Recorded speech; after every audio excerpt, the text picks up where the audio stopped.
Welcome to Thinking Edge with Ed Boudreau. So we couldn't be more grateful today to be with Jennifer Brown of Jennifer Brown Consulting, just an incredible force in the industry and a multiple-time author as well, with her latest release is How to Be an Inclusive Leader. So Jennifer, we couldn't be more grateful to have you today. Well, thanks for having me. I'm glad to be here. Excellent. Well, we'd love to jump right in with a question. What does leadership look like today? What is great leadership? Would love to hear your point of view on that.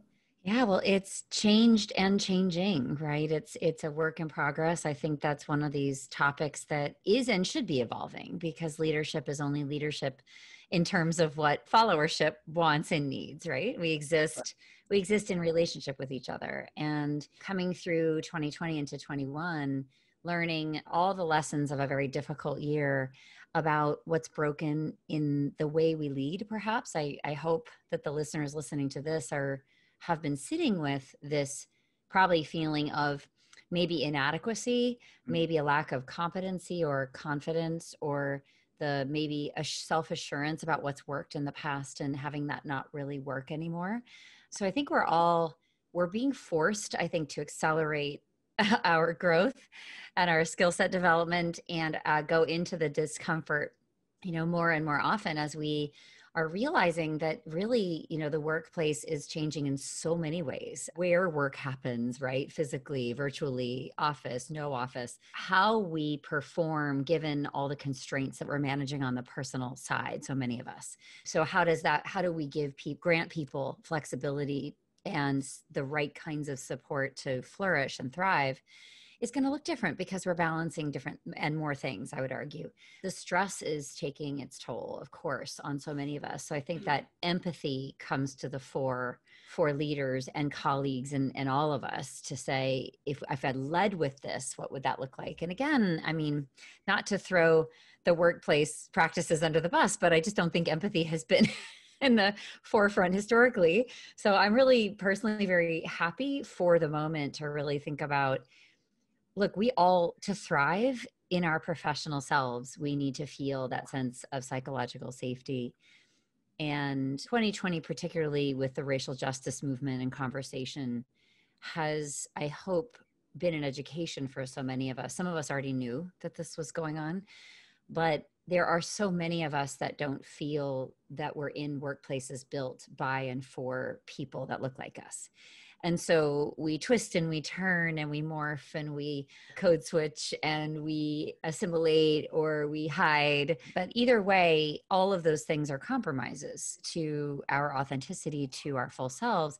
And I know, because I've experienced it directly as somebody in the LGBTQ plus community, and also that was closeted for years, and I think still is aware that stigma and bias can and do happen to me, but also as a woman in a male-dominated business world. So being sort of acutely aware of all of who we are and which parts of us may cause detrimental effects to how we are estimated by others, it's a powerful thing to carry around every day. So I hope, the gifts of 2020 is those insights, the insights into experience, the insights into the vulnerabilities and the struggle that is unique to identity that I don't think we've adequately addressed in the past. And we need to, because we need a workplace that embraces everyone and holds everyone up, because when our needs are held adequately, that is when we perform at our best. I love that. It's beautifully said. I love, leading with empathy. And when we think about the actual term human-centered design, right? Yes. Leading with empathy and in the heart, and really caring deeply for others and listening, really truly listening, hearing and adapting. So I love that. And the, psychological safety is creating that safe environment for people to bring their whole selves and, learning from one another and really changing how we think about what an organization looks like, what an enterprise looks like. I'd love for you to drill on that too, is, as you see change to organizations and effective organizations, how do you think that will evolve as we, move from this incredible time that we've been a part of, and how we can almost think from a forward perspective and being more open and more understanding, and having that high level of empathy. Yeah, I do think we're going to have to operate differently to create, for example, not just listening, but more kind of action loops relating to the listening.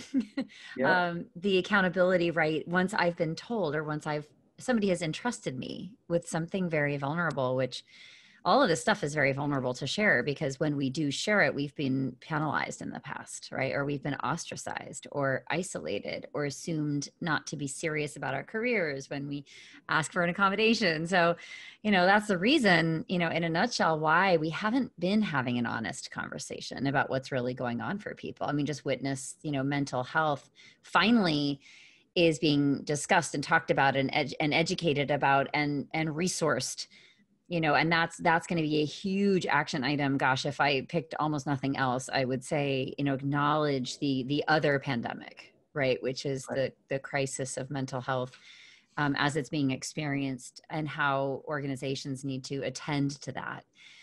That would hit a lot of different communities of identity, because mental health issues are being experienced across all different identities and experienced differently because of different levels of stigma related to mental health discussions and treatment in certain communities too. And so that's when it gets really intersectional in terms of the way that one issue needs to be tackled through multiple lenses, because it is experienced and there's varying degrees of comfort and fluency and even acceptance of the discussion of mental health amongst some communities. So anyway, that is, I think, a huge priority. But so the listening needs to be accompanied by a feedback loop that goes somewhere, right? It needs to, I think, be welcomed, nurtured, consistently sought.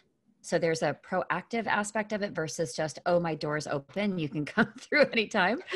I think we need to be a lot more proactive and assume there are struggles. And really our job is to be extremely not just curious, but invested in knowing, because what we don't know about our workforce can really hurt us, our retention, our productivity, our products and services, our customer relationships. What we don't know is all that stuff under the waterline of the iceberg that people are endeavoring to keep from us because of stigma. So we've got to somehow tackle that and change that and have a real honest conversation about what's really going on for people.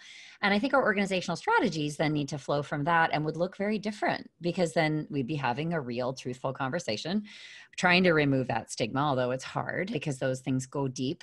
But I do think the goal of having a workplace where people can fully feel seen and heard is such a radical idea. But if we keep saying it and we kind of figure out what it means for us over time, because every culture is going to be somewhat different, we need leaders who are like making a lot of time for that and then reporting back from an accountability perspective to say, here's what has resulted from the listening that we've done. And it's not in the rearview mirror. The listening continues to be part of our organizational hygiene. So it is the way that we breathe as an organization. And that breathability, I would like ideally for listening to be sort of happening across all differences and all hierarchies. And so the way it's designed, I think, matters too, that we are really reaching all different portions of a workforce, all different roles, that there's not sort of an assumption of who is heard and who isn't. And then there's, of course, the global lens and, allowing all of that. So it's a lot of input. And I think we're going to probably have to get extremely good at parsing through a lot of very diverse and wide ranging data that we are being told, anonymously or not, and taking action on multiple fronts to build those new strategies and the hygiene, as I said, and the practices.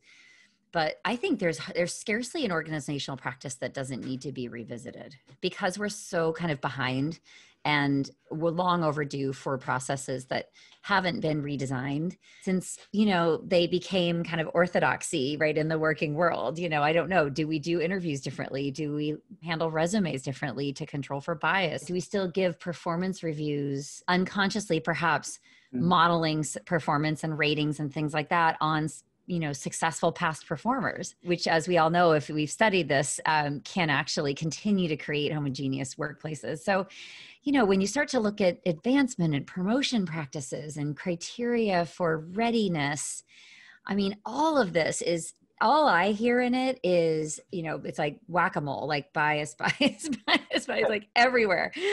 So it's kind of, to me, there's so much opportunity.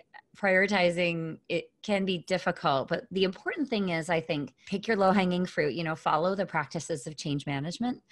This is a huge change, and you need to apply all that we know and then some about successful change management, like the art and the science of that, and communicating often, celebrating wins, capitalizing on like low-hanging fruit that is fixable quickly versus like longer, sort of more systemic issues, but being very overly communicative about things too, because I think we would get a lot of credit for being works in progress and not giving into this, well, if we can't do it perfectly, or if I can't be the perfect leader, I don't want to show myself being imperfect, or I don't want to talk about the work the organization has to do openly. I think that openness is really important, because I would give a lot of credit to both an individual and an organization where I work if what I was hearing was, we are endeavoring to do this, we didn't do this in the optimal way, here's what we're going to do next time, or here's what we're hearing, here's what we're going to be, actions we're going to be taking, and then feedback.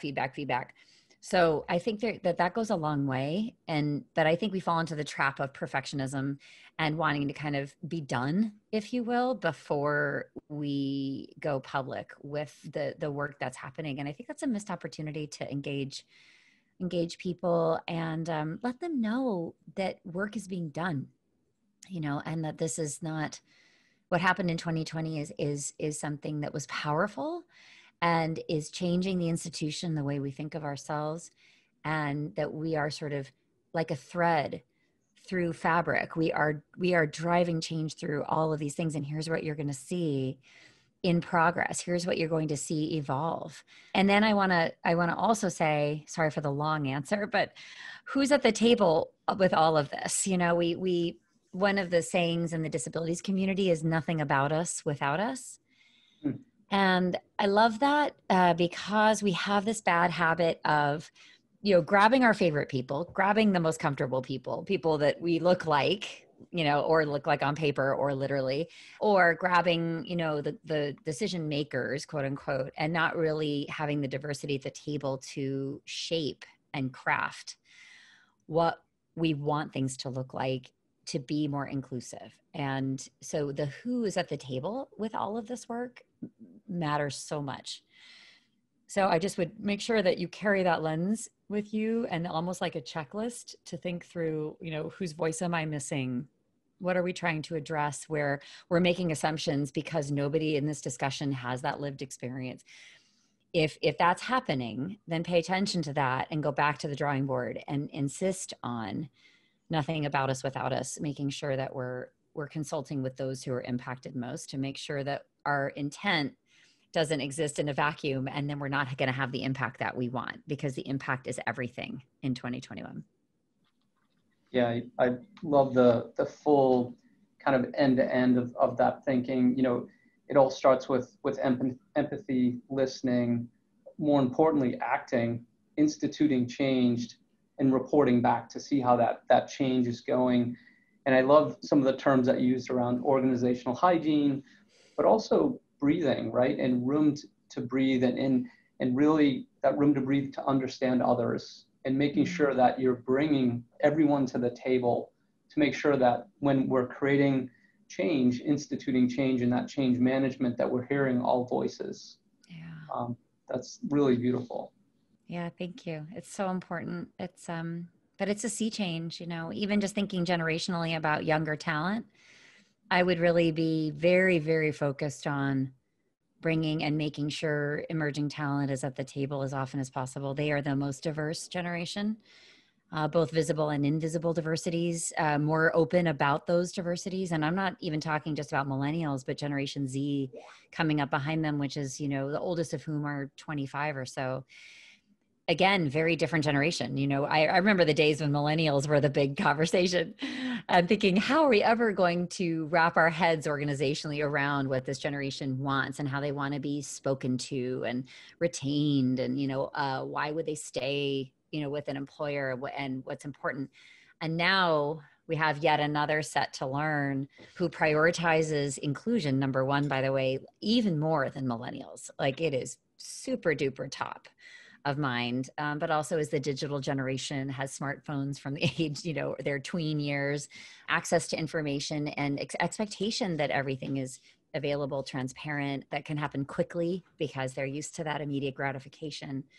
And so when you can imagine when they come into some of our more stodgy organizations that have been slow to change and may have a ton of sort of baby boomer or Gen X leadership, without a lot of voice of early in career employees, you can imagine how disconcerting that might feel and how it might create sort of cracks in that relationship from the very get-go, even from the interview, experience, all the way through to onboarding, all the way through to, getting trained up and working on teams and starting to pick your head up and notice, wow, like this company doesn't talk about this, or I'm the only one that looks like me, or one of few, or I don't see anyone in leadership that reflects my identity, or doesn't seem like people are comfortable having these conversations or those conversations. We laugh, imagining a young person coming in and saying, wait a second, like, so we have unconscious bias training that's mandatory. Like, why do we need to be taught how to value each other? And it's such a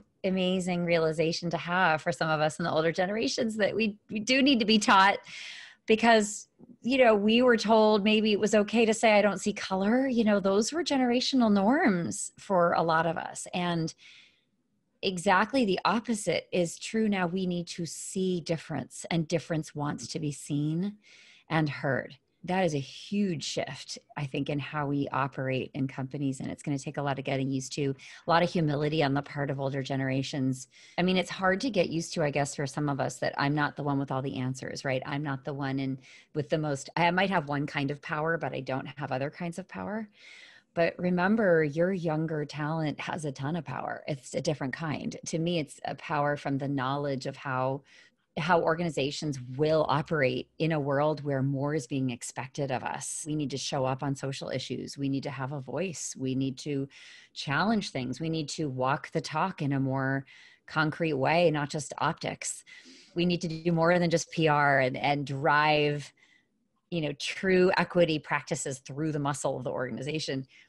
Definitely the rubber's hitting the road. And I don't think that's going away, because Gen Z is, still under 25. So they have many years, I think, to bring their voice and bring the heat on organizations. And I am here for that. I am really here for that, because I just feel like Gen X, we did what we could. And I reflect on how limited we were. And I reflect on the lack of voice that we had to be paid attention to, and to kind of feel empowered enough to, stand up for ourselves and commit to our authenticity, and expect that being seen and heard is part of just the table stakes for me to be here, to be working here. I want to matter, and I want to feel that what my contribution means, and feel that significance. Honestly, we all wanted that too. It's just that it was not part of our lexicon, and was not part of our generational destiny. Right. Yeah, that's incredible. I'd love, if possible, so how to be an inclusive leader. Are there tools, techniques? How would you advise a leader? Where do they start? I mean, you've given incredible examples of ways already, but are there any kind of tools, frameworks, methodologies that you'd recommend to say, hey, really start here, or this is what I would recommend? I'd love to hear your perspective on that. Yes. It starts with the individual. I appreciate your question, because it's up to all of us. This is not up to the diversity team or HR, or more and more the center of gravity is shifting, and the center of accountability is shifting to more of us to practice these things, not wait for the unconscious bias training, compliance training to come our way. And then once that's done, kind of put it to the side and get on with the business of the day. This is the business of the day. And so inclusive leadership is a core part of successful leadership. It always has, by the way. It's just we haven't seen it as such. And I think we haven't been comfortable with calling it that. And I think some of us have felt, frankly, not good at it because it has not impacted us directly. And I'll say us, just pick one of my identities. If you're a white leader, for example, you might have assumed, I'm not sure what I can do or what I can contribute because I'm not having the experience that I'm learning about that others are having. I would say that is kind of old thinking. Yeah. There's so much you can do, even if you don't have the lived experience. That is the focus, of our efforts. There's so much, and I can talk a little bit about that, but I'd recommend people pick up my second book, which is How to Be an Inclusive Leader. There's a model in it that is a maturity model. Yeah. And you can take an assessment that plots you on that curve. There's 4 stages, from unaware to aware to active to advocate. And what's most important, I think, for learners in my experience is that we start from the right place because I wouldn't want to put a 1.0 student, who's just awakening in a 3.0 conversation. It's an evolution, and it's almost like, you don't want to eat like 10 meals at once. You won't be able to digest them. So we have to think about metabolizing new learning. We have to think about, again, like sort of letting it settle in to us and then taking that next bite. That's how I experience learning for myself, that it kind of layers, but I need time to digest or metabolize and make it a part of me so that it's an additional fortress in my foundation, right? It's an additional buttress. It's a piece, that I'm adding piece until such time as I have like a nice, really solid, broad base. And so many of us don't have a lot of those pieces of understanding because we live these lives, of course, that are through our lens of experience and identity, and things don't happen to us. And so when we learn what happens for other people, those are the aha moments that are so powerful to say, wow, like my Black colleague or my female colleague hears this microaggression over and over in meetings. So I, as a learner, I want to know what those microaggressions are. I need to study what those are. And that's not a mystery, by the way. This is all online. So learn the top 5 microaggressions for each community of identity that's not yours, and even ones that are yours, because I think some people are sort of, some of us who have what I'd call marginalized identities, we sort of don't want to look at the hard stuff because it's so tiring and exhausting and depressing. Sometimes you just push through and you act like it's no big deal because this is the way that you've survived. So actually learning those microaggressions and thinking about our identities and really noticing how tired and fatigued is this making me, that I am kind of putting up with this and putting up with that and not saying anything about this and seeing this happen. And I think acknowledging the cumulative impact of laboring in a workplace not built by and for you is that's very important for all of us. And then on the flip side, if you're sitting here listening to this and you're saying, gosh, I don't feel any of my identities are in any way challenging for me. Then I work with leaders to really identify privileges. And I say it plural because it's so much more than white privilege or male privilege, which have been, I think, weaponized in an unfortunate way. Well, because it doesn't really see the whole person. So I don't think we can generalize, but it's also so reductive. There are a million privileges that actually all of us carry, and we can carry both, marginalized identities and privilege. I mean, look at me. I'm an LGBTQ plus woman. So I can, in the same meeting, in the same conversation, I can experience both a microaggression, and then I can actually weigh in and point something out and have the privilege that comes with perhaps my skin color, comes with, I don't even know where I went to school, or something I might share in common with someone, or my seniority. There are ways that I can activate the privileges of access, comfort, safety, permission to speak the truth, and the ability to be heard differently than other people. In the same moment, those things can happen. And I think that that's true for a lot of us. I mean, most of us, I would say. So far from, thinking about this as it's somebody else's job and they'll take care of it. if we want to be leaders who thrive in the future and really remain relevant and really are setting ourselves up for success to pivot into a future where most of our teams are not going to identify like we do, where lots of hidden dimensions of diversity exist in each one of us, and yet we're sort of in this time of unearthing a lot of that and talking about it for the first time. So if you're the kind of leader that knows how to establish enough psychological safety to enable trust to have people share that with you. So if I come out to you, for example, and I trust you enough to tell you who I am and who I spend my life with and my family, I mean, that is an enormous amount of trust. And with that information, my colleagues, my manager can puzzle through with me as an ally, thinking through, okay, so what might hold Jennifer back in her career path that doesn't have to do with her performance, but does have to do with other people's bias about who she is, right? And that might be unconscious, it might be conscious. Mm-hmm. So anyway, I think the leaders that can build that kind of psychological safety will come out ahead and will be equipped for the future. And we have no choice. We have to really get this under our belt and live it. And we've got to be comfortable being uncomfortable. And we've got to be ready to make mistakes and talk about those mistakes. And I know it's really hard. It's really tough to stumble or fear stumbling, and therefore just desperately not want to do anything because we're just not sure how it's going to come across. But unfortunately, there's no way around this but through. And through means, I fall off the bike, I get back on. I fall off the bike, I get back on. Eventually I fall less. And when I fall, it berates me about not knowing how to ride a bike. But somebody says to me, good, nice try. Let's try it again. And I wish that we had we need that grace and space for each other so that we can evolve together and with each other's support through this time. I think there's some toxic behavior I notice that has very, very little patience and very little compassion for getting it wrong these days, quote unquote.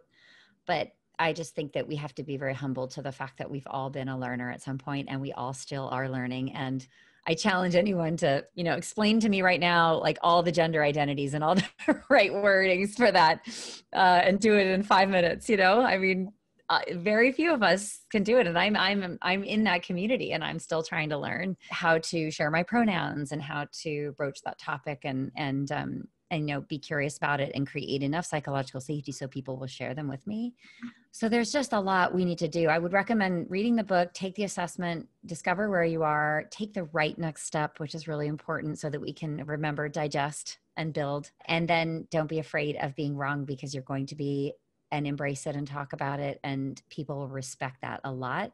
And I think we are more likely to get that space and grace if we are truly trying with good intentions, but we are constantly checking on our impact, which is, there's intent and then there's impact. So make sure you're accurately understanding how you're coming across and the difference that you're making to others that you are trying to be in solidarity with, because really impact is only defined by someone else and not yourself. Right. So another kind of pro tip. That's awesome. I love it. I love the idea around thinking about where you are in your maturity model, looking to understand, to learn, to apply, to grow, create that trust, among your team and creating that psychological safety and also measuring the impact that you're having. It's a really beautiful model to think of, and that continual learning. I know as a leader, I'm learning all the time, and I went from should I speak now? I held back quite a bit, but now I'm confiding in other people to say, hey, how should I think about this? Is this the right way? Am I using the right words? And I'm growing as a leader. I have much more to grow and learn, but I think some of the tools and techniques that you just taught here even help me in this moment. So really appreciate you as a person. And love to, we think in this idea of almost collective wisdom, or what have you learned as of late? And what are the three pieces of advice that you'd give the listeners today to say, hey, start with these three things? It doesn't have to be three, but what's top of your mind that you'd help kind of guide us for the next steps here? Yeah, I would say so. We're in this virtual world, and that may or may not change. I mean, if anything, it'll be a hybrid, but we're still going to be Zooming all day long. So, virtual inclusion is something to really think about. What does that mean? I sitting here now, I wouldn't know necessarily what it even means. Like, it's a massive topic because there's inclusion, but then there's the application of it virtually. And that could apply to voices in meetings. It could apply to follow up for introverts, or, stylistic diversity and diversity of thought that needs to be accounted for. It could also apply to video on or off, depending on how people are feeling, like taking into account mental health on a given day, and how we expect, quote unquote, to people to show up professionally and all of that. I mean, that's like a whole podcast in and of itself. But I guess thinking about virtual inclusion and defining that together with our colleagues, I think that's another one where it needs to be crowdsourced, because no one single one of us is going to have the answer for what that feels like and looks like. So I would really recommend investigating any work group you're a part of, colleagues, projects. I would take the time, particularly if you're the leader, but as a colleague, to check in and say, are we maximizing the tools that we are having to use now, or that we get to use? Because there are some actually lifts that are coming from working this way. Are we maximizing these tools? Are we practicing inclusion in this virtual realm? What would feel like an improvement for that? How would you feel more comfortable contributing, and what would we need to shift, or what should we experiment with that might shift this? So those really powerful questions, and I think asking them often and making sure we're hearing from everybody. The other thing I get very concerned about is the pipeline of talent in this virtual world. I fear the talent that was already falling by the wayside in a physical workplace because of bias and stigma and imposter syndrome and all those things that go on for those of us that are more underrepresented. This stuff can get very exacerbated when we're not bumping into each other in the hallway, or when somebody doesn't stop by and give us an idea about a new position we might want to go for. So we have to replicate those channels virtually. So I would recommend thinking through, whom am I mentoring? Whom am I sponsoring, which are different, right? Sponsoring is actually joining your professional capital with someone, meaning you are vouching for them, which has been shown to be the most powerful technique to raise up and grow all kinds of talent, because it means that you're coaching somebody, but you're also, the vouching is the piece is really, really important, because companies are full of relationships, and it's all about who you trust, of course, and who somebody else that you trusts, right? That's how it goes. So I think my advice would be to lift up talent, check in much more often. I would use this opportunity to revisit who you make time for and make sure they don't all look like you.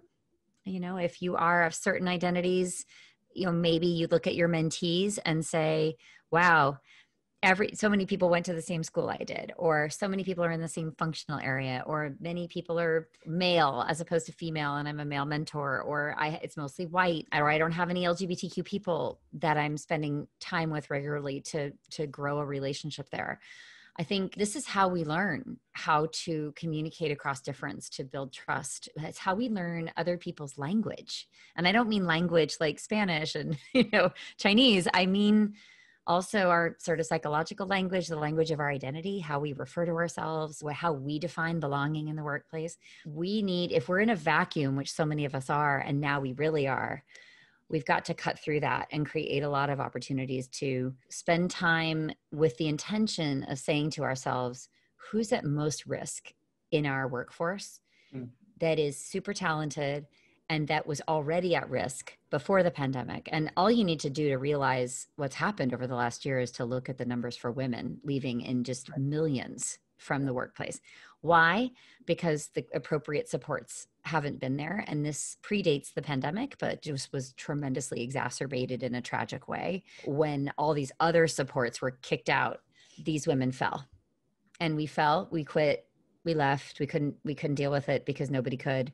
And it was just such a systems failure on so many levels. And we don't want that to, we don't want to let that stand. We need to start investing now in shoring up our talent that is vulnerable and making sure that we're not allowing this exodus to continue.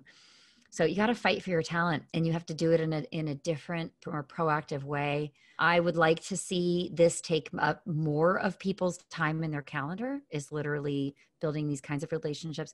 Attending meetings about diversity and inclusion and themes around identity should be a part of everybody's calendar. You should be there listening, picking up on language, reading ideas, podcasts, media, any sort of grasping for ways to literally be a fly on the wall of different lived experiences so that we can learn and grow and start to, I think you alluded to, just watching yourself kind of become more comfortable being uncomfortable and actually making some progress, which must feel really good. You know, people get overwhelmed, and I fear they either give up or they get paralyzed.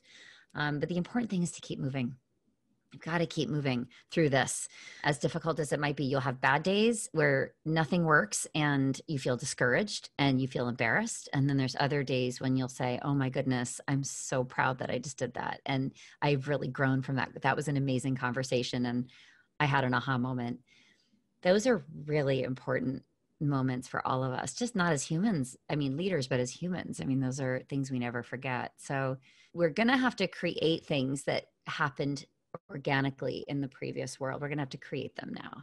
And I like that because in creating them, there is an intentionality to it and a specificity to it and a goal to it that I think could become much more sustainable and scalable than the way we used to do it, which was, bumping into somebody, or, sure, I'll mentor this person because there's somebody's kid.